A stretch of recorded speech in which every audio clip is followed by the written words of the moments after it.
Make it loud for Jim Barnes. Thanks, Kevin. Thanks, everybody. Glad I made it here. My electric car died when I took it through the car wash. I'm glad it started again today, but for the last 2 days, I had to let it just sit there in a bag of rice. Thank you. Stupid joke. I am in a good mood. I got on the bathroom scale this morning, and after 5 long years, finally, the battery was dead. What a relief. I've been obsessing. I really am trying to get healthy again or stay healthy or whatever. Anything positive out of this mess. I'm falling apart. I'm 63. And it's when we fall apart. It just is. You can't hide it. When I hear a guy my age say age is just a number, every time I'm like, oh shit, he forgot his number. We're not getting better with age. I like the past. The past was good. My God. 2015? In 2015, my favorite time for sex was middle of the night after staying out really late and having fun. And I'll admit it, now, my favorite time for sex, 2015. Behind me. But I'm trying to hold it together. And I don't have these lofty goals, no long-term dreams. Like, I'm just trying to stay alive, literally. Here's my bucket list. Don't kick it. Just stay alive. Trying everything. I'm experimenting with my diet. For 30 days, I quit drinking alcohol. My skin cleared up. I started sleeping better. So then I quit eating sugar. My joints stopped aching. Then I quit drinking coffee. Couldn't shit until I drank coffee again. That was a long 2 days. My God. My kids know I'm trying to, get this health kick. So for Father's Day, they sent me to one of those all-day spas. Get a bunch of treatments. It was great, but I actually felt worse when I left about myself. I don't know if you know this. After each treatment, they tell you what's wrong with you. I didn't like that. After my massage, the technician said, you need a complete muscle detox. Then after my facial, she was like, you need a hydrating face cream. Then after my haircut, she's like, you need a hat. Uncalled for. But I did my first yoga class there.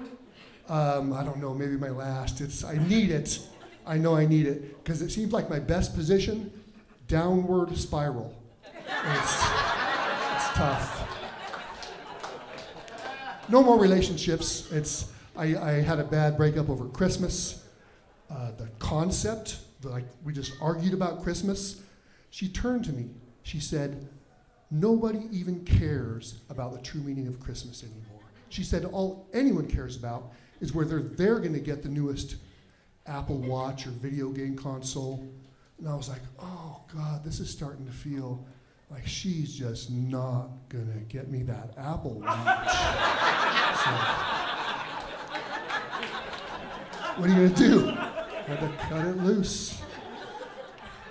I'm friends with a couple that's talking divorce, so I'm trying to stay out of it, but also encourage them to stay together a little bit if they can, because they've been together forever, but 3 years ago, during that lockdown part of the pandemic, they had to spend all that time together, like 24/7 for a couple months. Found out they don't like each other, right? And specifically, the wife told me that since then she's realized she's living with a narcissist. And I'm like, well, I don't know, at least you have someone.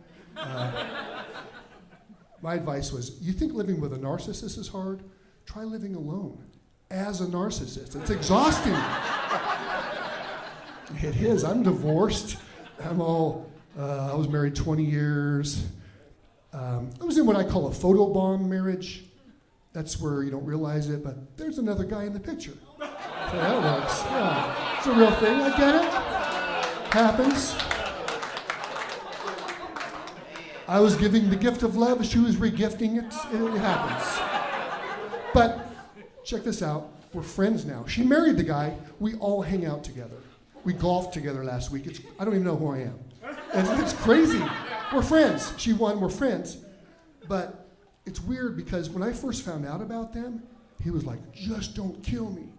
Now they're together all the time. He's like, just kill me. So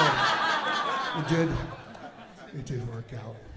And I've realized a lot of my fault was I wasn't home enough because I was golfing way too much. I don't know if anybody here is a golfer, but to get really good, oh man, you get obsessed, right? Practice every day, all day. That's my fault. In my defense, as a golfer, I'll tell you, if you do practice every day, get a coach, bucket of balls, play around, sunlight, sundown, every day. It takes a year to a year and a half. Then you finally start feeling like, I fucked up my marriage. Right? It's too late. Too late by then. Amen. Thank you. Ironically, right after we split up, I got my first hole-in-one. It was mixed feelings. It was a beautiful shot, my God. But there was no one to share it with. No one waiting at home. And that's when it hit me. I remember thinking to myself, oh my God, all those hours I spent practicing, if I'd have spent that time at home trying to be a better husband, never would have made that shot.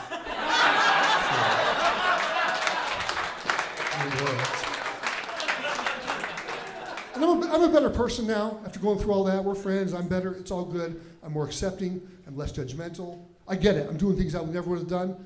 I dated a woman that stars in amateur porn.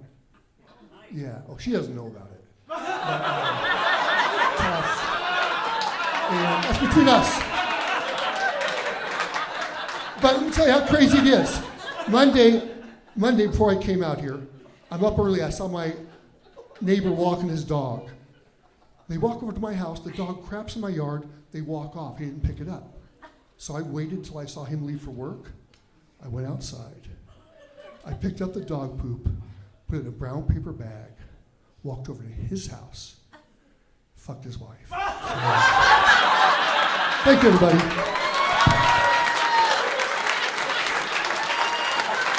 Keep it going in for Jim Barnes.